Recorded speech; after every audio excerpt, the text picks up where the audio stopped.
बदलते ज़माने व बदलते युग को लेकर आमतौर पर बीमारियां अलग अलग टाइप के रूप धारण कर रही हैं। जैसे कि स्त्री में मासिक पीरियड को लेकर काफ़ी समस्याएं पेश आ रही हैं। इस संबंधी हम डॉक्टर जसकीरत एमडी जयपुर आयुर्वेदा से विशेष तौर पर बातचीत करेंगे।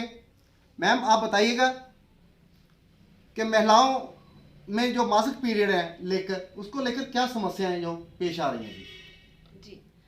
आजकल हम देखें तो हमारी ओपीडी बेसिस पर हमारे जितने पेशेंट्स हैं उसमें पीसीओडी नाम की डिजीज़ है, पीसीओडी या पीसीओएस। इस डिजीज़ के पेशेंट, इस रोग के पेशेंट बहुत देखने में आ रहे हैं। अगर हम बात करें परसेंटेज की तो 10 में से 20-30% लाइक 2 से 3 पेशेंट इस बीमारी से ग्रस्त हैं। डॉक्टर साहब, मासिक पीरियड को लेकर कई बार देखा जाता है या तो मासिक पीरियड में बहुत ज़्यादा कम आता है या बहुत ज़्यादा आता है। इसका कारण क्या है, ये हमारे जो लोग हैं उनको बताइएगा जी। जी, पीसीओडी का कारण हम देख सकते हैं। अब किसी भी रोग का हम कारण देखते हैं तो हम कहते हैं कि आजकल का हमारा लाइफस्टाइल ऐसा है, आजकल हमारा खान पान ऐसा है और स्ट्रेस भरी लाइफ है। ये तीनों तो कारण है, लेकिन सबसे मुख्य रूप में जो कारण है वो है कि हम डूज और डोंट्स जो हमें महीने के दौरान, मतलब मेंसेस के दौरान जो हमें फॉलो करने चाहिए वो नहीं कर रहे। आप पुराने समय में जाएं तो पुराने समय में होता था अब महीना आया है तो अब आपको मंदिर नहीं जाना है, किचन में नहीं जाना है। ये इसलिए किया जाता था कि अगर हम नहीं जाएंगे तो जो जिस स्त्री को महीना आया है उसको रेस्ट देने के लिए किया जाता था। आजकल हम महीने के दौरान भी आप देखते हैं कि जो भी फीमेल्स हैं वो प्रॉपर अपना काम भी कर रही हैं, और जो खान पान में परहेज बताया जाता था कि इसमें ज़्यादा ठंडा नहीं खाना है, इससे महीना रुक जाएगा, तो ये सब कुछ ज़्यादा तीखा नहीं खाना है, ये सब कुछ नहीं फॉलो करते। इस वजह से आजकल महीने की से लेकर दिक्कतें जो हैं वो बहुत बढ़ रही हैं। उसके बाद हम बात करें खान पान को लेकर, तो खान पान को भी लेकर जैसे हम देख रहे हैं कि या तो जो लोग बहुत रूखा खाते हैं, रूखा मीन्स ड्राई चीज़ें खा रहे हैं, कोई cake, biscuit, toast, burger, pizza, pasta, ये चीज़ें खा रहे हैं, या फिर जो बहुत ही ज़्यादा हैवी चीज़ें खा रहे हैं, बहुत मीठी चीज़ें खा रहे हैं। और खान पान में अगर दूध और घी का सेवन जो नहीं कर रहे हैं, ये भी इस रोग को उत्पन्न कर रहा है। दूसरा, एक्सरसाइज। आजकल हम देख रहे हैं कि सबका सिटिंग आवर्स बहुत ज़्यादा हो गई हैं, उस एरिया को सप्लाई ही नहीं हो रही। मीन्स अगर कोई 6 से 7 से 10 घंटे तक लगातार वहाँ बैठ रहा है तो वहाँ का जो बॉडी से स्वेट रिलीज होना चाहिए, पसीना आना चाहिए, वो भी नहीं आ रहा, तो वहाँ की टॉक्सिन्स, हमारा जो पहनना है अगर टाइट क्लोथ्स है वो भी एक तरह से बॉडी में पसीना ना लाने में कारण है। तीसरा जो कारण हम मुख्य रूप से देख सकते हैं वो है कि एक्सरसाइज ना होना। हमारा इनपुट है हम कि प्रॉपर खा रहे हैं, एक्स्ट्रा कैलोरीज ले रहे हैं, लेकिन अगर हम आउटपुट नहीं निकाल रहे, मीन्स हमारी एक्सरसाइज नहीं हो रही, तो वो भी एक कारण है पीसीओडी उत्पन्न करने का। चौथा, आजकल के कॉम्पिटिटिव वर्ल्ड में जो सबसे ज़्यादा हर कोई भाग रहा है, स्ट्रेस जो है, सेटिस्फेक्शन नहीं है, ये भी कारण है। पांचवा कारण हम ले सकते हैं जैसे कि फ्रूट्स ना खाना, पानी प्रॉपर नहीं पीना। और सातवां कारण मैं कहूँगी कि एक्स्ट्रा एक्सरसाइज करना भी इसका कारण है। एक्स्ट्रा एक्सरसाइज जो है वो भी हीमोलिसिस करता है। मीन्स कुछ लोग क्या करते हैं, बहुत ज़्यादा इस चीज़ को जैसे उनको पता चलता है कि पीसीओडी हो गया है, वो एक्स्ट्रा एक्सरसाइज करने लगते हैं। तो मेरे पास बहुत सारे पेशेंट्स हैं, वो जिस मंथ कि उनको स्ट्रेस हुआ कि एक्स्ट्रा एक्सरसाइज 2-2, 4-4 घंटे दिन में एक्सरसाइज कर रहे हैं, उनमें भी ये दिक्कत ज़्यादा प्रॉब्लम, ये जो दिक्कत है वो प्रॉब्लम क्रिएट कर रही है। मैम, इस बीमारी को लेकर लक्षण क्या होने चाहिए, किस प्रकार के लक्षण होने चाहिए, इस संबंधी पब्लिक को जागरूक किएगा। और ये भी बताइएगा कि इस पीरियड को लेकर आमतौर पर 3 भागों में देखा जाता है। या तो बच्चे होते हैं, स्कूल स्टडी करते हैं, और नवविवाहित महिलाएं होती हैं या ज़्यादा उम्र की महिलाएं होती हैं। इनमें से किस किस प्रकार के लक्षण हैं, उस बारे में आप महिलाओं को बताइएगा जी। हमारे पास तीनों तरह के तीनों फेसेस जो फीमेल की तीनों लाइफ के फेसेस हैं, तीनों तरह के पेशेंट्स आते हैं। जैसे जब महीना शुरू हो जाता है 12-13 साल की उम्र में,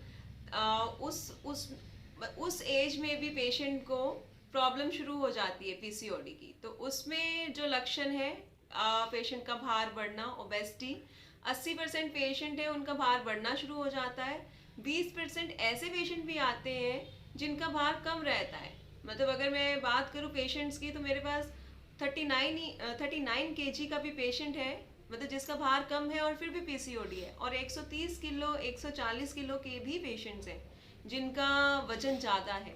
तो ओबेसिटी भी रहता है और कुछ पेशेंट्स में वेट कम भी हो सकता है।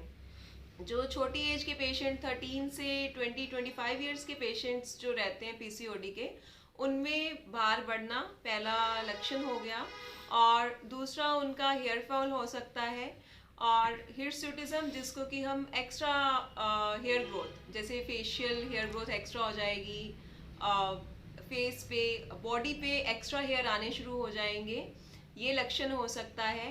और अकैंथोसिस, जिसको हम कहते हैं कि पेशेंट के पिगमेंटेशन होनी, मतलब स्किन का एरिया जो है वो डार्क होना शुरू हो जाता है और स्किन जो है वो थिकनिंग स्टार्ट हो जाती है, जिसको लेकर कि पेशेंट जान ही नहीं पाता। 2-3 साल वो स्किन क्लिनिक पे विजिट करते रहते हैं कि ये मुझे स्किन की प्रॉब्लम है। पेशेंट में एक्ने हो सकते हैं, पेशेंट का हेयर फॉल शुरू हो जाता है।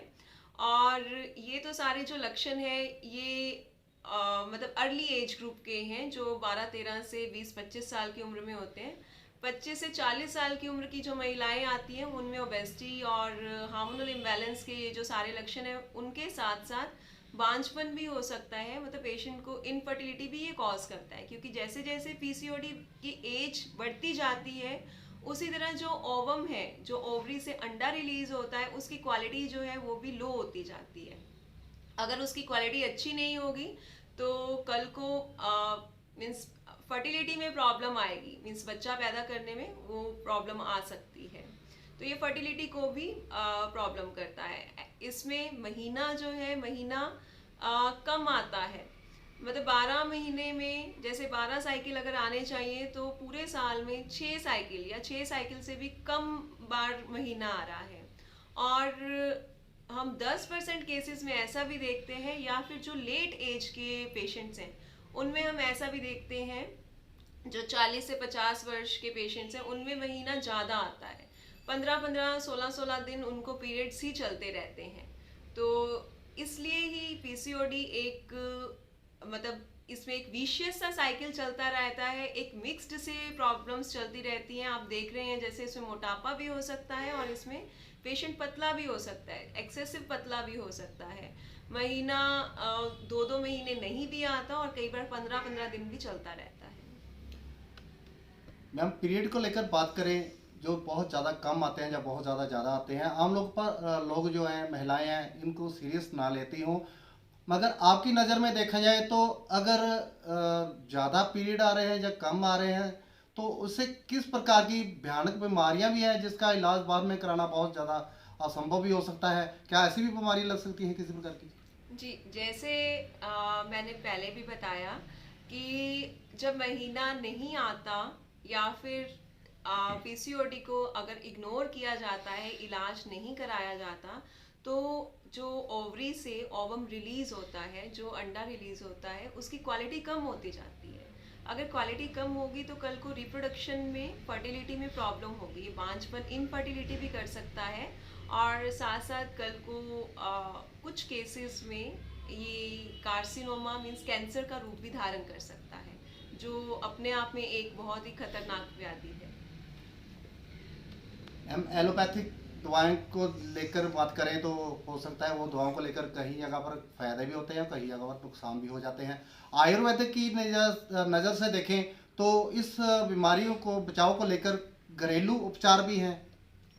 जी, इसको लेकर घरेलू उपचार में सबसे पहले जो स्ट्रेस एक कारण बना हुआ है, जो मैंने कारण बताए हैं, सबसे पहले उनको अवॉइड करना। हम आयुर्वेद में सबसे पहले कहते हैं संक्षेप्तो क्रिया योगो निदान परिवर्जनम। जो सबसे पहले हमारा चिकित्सा का मेन प्रिंसिपल ही है कि जो कारण है उनको रोका जाए, जो कारण मैंने बताए हैं उनको रोका जाए।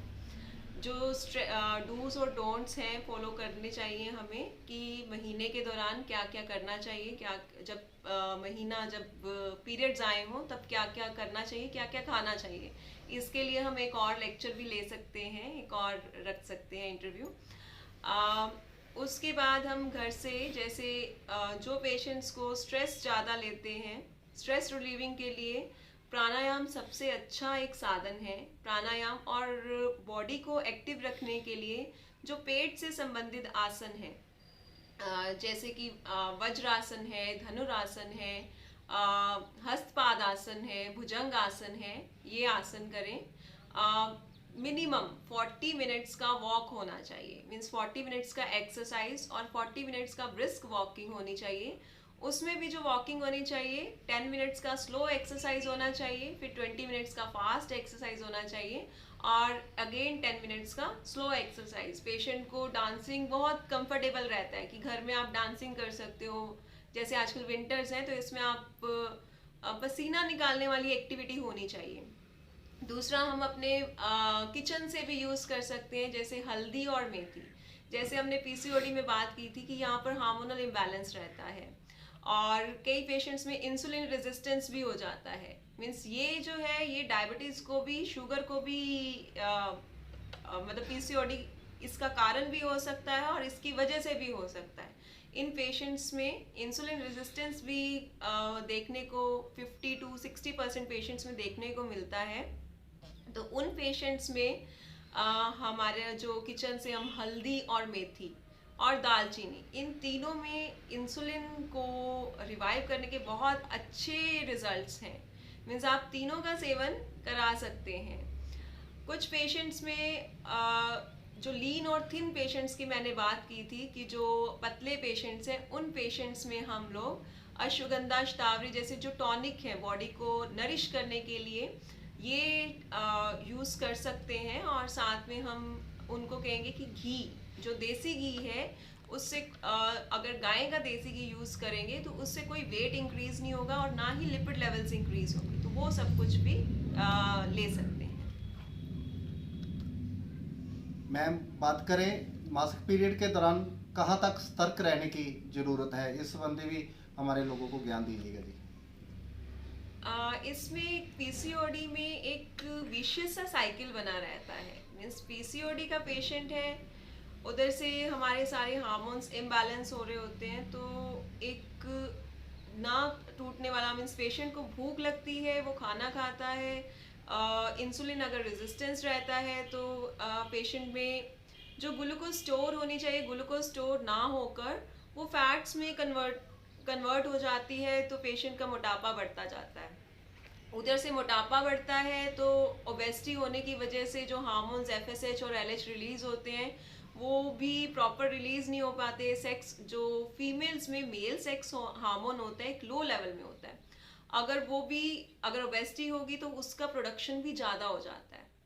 तो एक विशेष सा साइकिल बना रहता है ना टूटने वाला, कि इधर से मोटापा होगा, मोटापे की वजह से हार्मोन्स बढ़ेंगे, हार्मोन्स जो अच्छे वाले हार्मोन्स हैं वो कम होंगे, ईस्ट्रोजन कम मिलेगा जिससे कि स्किन थिकनिंग होगी। तो ये साइकिल अगर नहीं टूट रहा, हम ट्रीटमेंट नहीं कर रहे, तो उसकी वजह से कल को और भी प्रॉब्लम्स हो सकती हैं कि इनफर्टिलिटी और सीए तक जा सकता है ये। डॉक्टर साहब, ये भी बताइएगा कि पीसीओडी की हम जांच जो है वो कैसे करवा सकते हैं जी? हाँ, इसकी जांच के लिए हम खून की जांच होती है, हार्मोन्स की जांच महीना आने के तीसरे दिन, या जिसमें नहीं अगर महीना आ रहा तो फिर नॉर्मल खून की जांच में हम हार्मोन्स की स्टडी कराते हैं, जिसमें एफएसएच एलएच जो है, एलएच की ratio, LH FSH ratio increase हो जाती है, मोर देन 3 टाइम्स हो जाती है। प्रोलैक्टिन लेवल्स इंक्रीज हो जाते हैं। टीएसएच लेवल्स जो थायराइड का हार्मोन है, टीएसएच लेवल में भी इंक्रीज हो भी सकता है। और अल्ट्रासाउंड अगर कराएं हम, टेस्टोस्टेरोन लेवल अगर ये बायोकेमिकल टेस्ट की तरफ देखें तो जो male sex hormone testosterone level है वो भी इंक्रीज होता है। इसी की वजह से एक्स्ट्रा हेयर ग्रोथ हो जाती है, स्किन की पिगमेंटेशंस हो जाती हैं, और एस्ट्रोजन लेवल लो और नॉर्मल भी हो सकता है। और कई बार ये पेशेंट्स में हार्मोन लेवल्स नॉर्मल होते हुए भी पेशेंट में क्लिनिकल सिम्टम्स होते हैं, तो हमें ये दोनों तरफ से डायग्नोज करना होता है कि पेशेंट में क्लिनिकली और पेशेंट में इन्वेस्टिगेशंस भी, दोनों में ही वो नॉर्मल आना चाहिए। दूसरा, हम अल्ट्रासाउंड कराते हैं तो अल्ट्रासाउंड में जो ओवरीज हैं, ओवरीज का वॉल्यूम जो है वो बढ़ा हुआ आता है, उनका साइज भी बढ़ा हुआ आता है, और ओवम्स जो फॉलिकल्स का नंबर है वो भी इंक्रीज जाता है। स्त्री रोग संबंधी मासिक पीरियड को लेकर आज हमने डॉक्टर जसकिरत जी से बातचीत की। आज़ाद इंडिया 24 न्यूज़ की तरफ से कैमरामैन कुलदीप के साथ अरविंदर वड़ैच। मासिक पीरियड के दौरान कई प्रकार की और समस्याएं महिलाओं को आती हैं।